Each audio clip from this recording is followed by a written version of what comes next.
नमस्कार दोस्तों, स्वागत है आप सभी का यूट्यूब चैनल स्टडी पॉइंटर्स पर। आज है 1 फरवरी 2023। आज जो सीटेट का पेपर हुआ फर्स्ट शिफ्ट का प्राइमरी लेवल का, आज जो उसमें क्वेश्चन पूछे गए थे उन क्वेश्चनों का पेपर एनालिसिस लेकर हम आ चुके हैं। यहाँ पर बच्चों द्वारा जो क्वेश्चन प्रोवाइड कराए गए थे, आज उन क्वेश्चनों पर बात की जाएगी।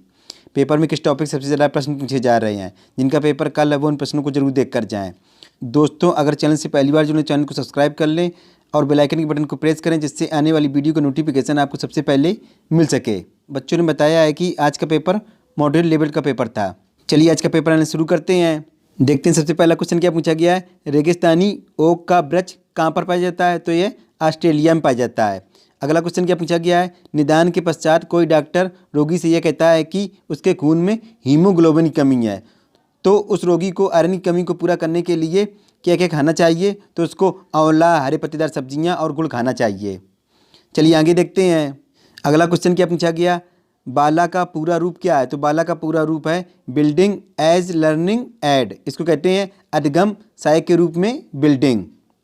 अगला क्वेश्चन क्या पूछा गया।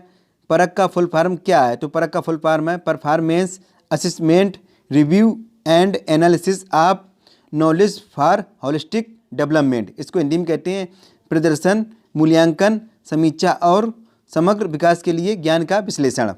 दोस्तों, हमने परख का सेपरेट वीडियो बना दिया है, जिसकी लिंक आपको डिस्क्रिप्शन बॉक्स में प्रोवाइड करा दी जाएगी, वहाँ पर जाकर वीडियो को देख सकते हैं।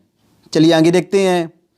अगला क्वेश्चन क्या पूछा गया। लॉरेंस कोहलबर्ग के नैतिक सिद्धांत के किस स्तर पर नैतिक मूलक सिद्धांत बालकों के आंतरिक नियंत्रण में रहता है, तो यह उत्तर परंपरागत स्तर पर रहता है। उत्तर परंपरागत स्तर की एज कितनी होती है, तो यह 13 वर्ष से अधिक होती है। कितनी? 13 वर्ष से अधिक होती है। लॉरेंस कोहलबर्ग ने किसका सिद्धांत दिया था, तो लॉरेंस कोहलबर्ग ने नैतिक विकास का सिद्धांत दिया था। और इन्होंने 3 स्तर बताए थे। कौन कौन से 3 स्तर थे। पहला था पूर्व परंपरागत स्तर, यह 4 से 10 वर्ष तक का था। दूसरा था परंपरागत स्तर, यह 10 से 13 वर्ष तक का था। और तीसरा उत्तर परंपरागत स्तर, यह 13 वर्ष से अधिक का था। दोस्तों, हमने लॉरेंस कोहलबर्ग का डिटेल वीडियो बना दिया है, जिसकी लिंक आपको डिस्क्रिप्शन बॉक्स में प्रोवाइड करा दी जाएगी, वहाँ पर जाकर वीडियो देख सकते हैं। अगला क्वेश्चन क्या पूछा गया। किस मनोवैज्ञानिक के अनुसार बच्चों के संज्ञानात्मक विकास में सांस्कृतिक उपकरण एक महत्वपूर्ण भूमिका निभाते हैं, तो यह वाइगोस्की के अनुसार। वाइगोस्की ने किसका सिद्धांत दिया था, तो वाइगोस्की ने सामाजिक सांस्कृतिक सिद्धांत दिया था। वाइगोस्की का हमने एक सेपरेट वीडियो बना दिया है, जिसकी लिंक आपको डिस्क्रिप्शन बॉक्स में प्रोवाइड करा दी जाएगी, वहाँ पर जाकर वीडियो देख सकते हैं। चलिए आगे देखते हैं। अगला क्वेश्चन क्या पूछा गया। नई शिक्षा नीति यानी NEP 2020 में कक्षा 5 तक की शिक्षा में किस भाषा को अध्यापन के माध्यम के रूप में अपनाने पर बल दिया गया था, तो इसको मातृभाषा या इसी कहते हैं स्थानीय क्षेत्रीय भाषा पर बल दिया गया था। अगला क्वेश्चन क्या पूछा गया है। एक खेल क्रिया के दौरान चोट लगने पर रोहन रोने लगा। यह देखकर उसके पिता ने कहा, लड़कियों की तरह व्यवहार ना करो, लड़के रोते नहीं हैं। पिता का यह कथन किसको दर्शा रहा है, तो यह लैंगिक रूढ़वादिता को चुनौती देता है। चलिए आगे देखते हैं। अगला क्वेश्चन क्या पूछा गया। पशुओं की त्वचा पर विविध पैटर्न डिजाइन किस कारण होते हैं, तो यह उनकी त्वचा पर बालों के कारण होते हैं, जैसे बाघ हो गया, जिराफ, बकरी आदि। अगला क्वेश्चन क्या पूछा गया। स्टीफन क्रेसन ने किसका सिद्धांत दिया था, तो स्टीफन क्रेसन ने द्वितीय भाषा अध्ययन का सिद्धांत दिया था। इसको इंग्लिश में कहते हैं सेकेंड लैंग्वेज एक्विजिशन। इसको शॉर्टकट में क्या कहते हैं, SLA, सेकेंड लैंग्वेज एक्विजिशन। अगला क्वेश्चन क्या पूछा गया है। किस अवस्था में बच्चे में सामाजिक खेल का विकास होता है, तो यह पूर्व संक्रियात्मक अवस्था में होता है। ये कब से कब तक की होती है, तो यह जन्म से 2 वर्ष तक की होती है। चलिए आगे देखते हैं। अगला क्वेश्चन क्या पूछा गया। मिट्टी के घर जिनकी छतें कटीली झाड़ियों से छाई होती हैं, तो ये घर कहाँ पर बने होते हैं, तो ये राजस्थान में बने होते हैं। और अगर पूछा जाए कि पत्थर या लकड़ी से बने ढालू छतों वाले घर कहाँ पर बनाए जाते हैं, तो ये मनाली, ये कहाँ पर पड़ता है, ये हिमाचल प्रदेश में पड़ता है। और पूछा जाए कि बांस के खंभों पर बने ऊंचे उठे हुए घर कहाँ पर बने होते हैं, तो ये असम में बने होते हैं। और पूछा जाए कि पत्थर के घर जिनकी फर्श और छतें लकड़ी की बनी होती हैं, तो ये घर कहाँ पर बने होते हैं, तो ये लद्दाख में घर बने होते हैं। चलिए आगे देखते हैं। अगला क्वेश्चन क्या पूछा गया है। सीढ़ीदार कुएँ अथवा बावली, ऐसी कहते हैं बावड़ी से संबंधित प्रश्न पूछा गया था। यहाँ पर बच्चों ने एग्जैक्ट क्वेश्चन नहीं बता पाया। उन्होंने बताया था कि सीढ़ीदार कुएँ अथवा बावड़ी से प्रश्न आया था। तो यहाँ पर सीढ़ीदार कुएँ अथवा बावड़ी से बनने वाले पॉइंट कौन कौन से हैं। पहला पॉइंट देखते हैं। सीढ़ीदार कुएँ अथवा बावली, ऐसी कहते हैं बावड़ी, मुख्यतः वर्षा रहित क्षेत्र में बनाए जाते हैं। अगला पॉइंट क्या है। जिसमें वर्षा के दिनों में प्राप्त जल को संरक्षित किया जाता है तथा शेष दिनों में जल की आवश्यकता की पूर्ति की जाती है।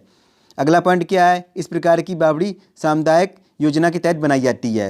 अगला पॉइंट क्या है, जिसमें पीने का जल तथा सिंचाई के जल की पूर्ति की जाती है। चलिए आगे देखते हैं।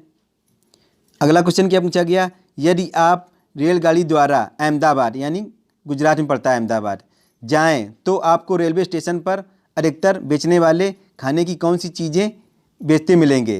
तो यह ढोकला, चटनी, नींबू वाले चाय बेचते मिलेंगे।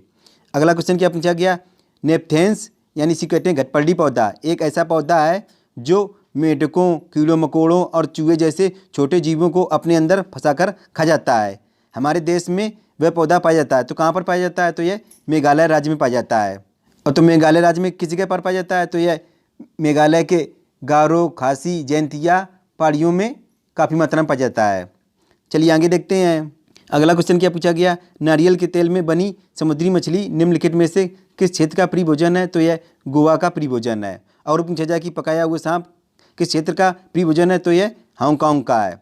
अगर पूछा जाए कि सरसों के तेल में बनी मछली किस राज्य का प्रिय भोजन है? तो यह कश्मीर का है। और पूछा जाए कि किसी भी करी के साथ उबला टैपियोका किस राज्य का प्रिय भोजन है? तो यह केरल राज्य का है। अगला क्वेश्चन क्या पूछा गया, निपुण भारत योजना का लक्ष्य कब से कब तक रखा गया है? तो यह 2026 से 2027 तक रखा गया है। चलिए आगे देखते हैं।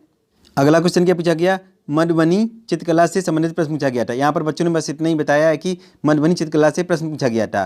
तो यहाँ पर मधुबनी चित्रकला से कौन कौन से पॉइंट बनते हैं? पहला पॉइंट देखते हैं, मधुबनी चित्रकला मध्यांचल क्षेत्र जैसे बिहार के दरभंगा, मधुबनी एवं नेपाल के कुछ क्षेत्रों की प्रमुख चित्रकला है। अगला पॉइंट क्या है, मधुबनी चित्रकला बहुत पुरानी चित्रकला है। अगला पॉइंट क्या है, इसके चित्रों में इंसान, जानवर, पेड़, फूल, पक्षी, मछलियाँ आदि के चित्र को बनाने में रंगों का इस्तेमाल किया जाता है। चलिए आगे देखते हैं। अगला क्वेश्चन क्या पूछा गया, अरब सागर के कितने सटे हुए राज्य हैं? तो अरब सागर सटे हुए राज्य महाराष्ट्र हो गया, केरल, कर्नाटक, गोवा और गुजरात हो गया। यानी राज्यों से क्वेश्चन रोजाना पूछे जा रहे हैं। जैसे हो गया केरल राज्य के समवर्ती राज्य कौन से हैं, मिजोरम के समवर्ती राज्य कौन से हैं, तमिलनाडु के निकटवर्ती राज्य कौन से हैं। इनसे रोजाना क्वेश्चन एक जरूर पूछा जा रहा है। इसका हमने एक सेपरेट वीडियो बना दिया है जिसको वहाँ पर मैप के द्वारा समझाया गया है, जिसकी लिंक आपको डिस्क्रिप्शन बॉक्स में प्रोवाइड करा दी जाएगी। वहाँ पर जाकर वीडियो को देख सकते हैं। अगला क्वेश्चन क्या पूछा गया है, निपुण भारत मिशन का फुल फॉर्म क्या है? तो निपुण भारत मिशन का फुल फॉर्म है national initiative for proficiency in reading with understanding and numeracy. इसको कहते हैं संख्यात्मक ज्ञान के साथ पठन में निपुणता के लिए राष्ट्रीय पहल। और अगर पूछा जाए कि निपुण भारत मिशन की शुरुआत कब हुई थी? तो इसकी शुरुआत 5 जुलाई 2021 को हुई थी। दोस्तों हम निपुण भारत मिशन का डिटेल वीडियो बना चुके हैं जिसकी लिंक आपको डिस्क्रिप्शन बॉक्स में प्रोवाइड करा दी जाएगी। वहाँ पर जाकर वीडियो देख सकते हैं। चलिए आगे देखते हैं। अगला क्वेश्चन क्या पूछा गया है, डिस्कैल्कुलिया किससे संबंधित है? तो डिस्कैल्कुलिया गणितीय विकार से संबंधित है। और पूछा जाए कि डिस्ग्राफिया किससे संबंधित है? तो यह लिखने संबंधी विकार से है। डिसलेक्सिया पढ़ने संबंधी विकार से है। डिस्पेजिया बोलने संबंधी विकार से है। डिस्प्रैक्सिया मानसिक विकार से संबंधित है। अगला क्वेश्चन क्या पूछा गया है, गणित में सरलीकरण, ट्रेन, आयत, क्षेत्रफल, संख्या पद्धति, स्थानीय मान और जातीय मान, परिमाप, भिन्न, एलसीएम और एचसीएफ से संबंधित प्रश्न रोजाना पूछे जा रहे हैं। इन टॉपिकों को जरूर देखकर जानना है। चलिए इसी के साथ आज का पेपर एनालिसिस कंप्लीट हुआ और आपको कैसा लगा हमें कमेंट बॉक्स में जरूर लिखकर बताएं। दोस्तों अगर वीडियो अच्छा लगा तो वीडियो को लाइक करें और अपने दोस्तों को शेयर करें। दोस्तों आपके एक लाइक से हमें मोटिवेशन मिलता है जिससे हम और अच्छा कंटेंट आपके लिए प्रोवाइड करा सकें। दोस्तों अगर इस वीडियो की पीडीएफ पाना चाहते हैं तो हमारे टेलीग्राम चैनल को ज्वाइन कर सकते हैं। टेलीग्राम चैनल की लिंक आपको डिस्क्रिप्शन बॉक्स में प्रोवाइड करा दी जाएगी। वहाँ पर जाकर टेलीग्राम चैनल को ज्वाइन कर सकते हैं और पीडीएफ प्राप्त कर सकते हैं। दोस्तों अगर चैनल से पहली बार जुड़े हैं तो चैनल को सब्सक्राइब कर लें और बेल आइकन के बटन को प्रेस करें जिससे आने वाली वीडियो का नोटिफिकेशन आपको सबसे पहले मिल सके। मिलते हैं नेक्स्ट एनालिसिस में, तब तक के लिए goodbye, have a nice day.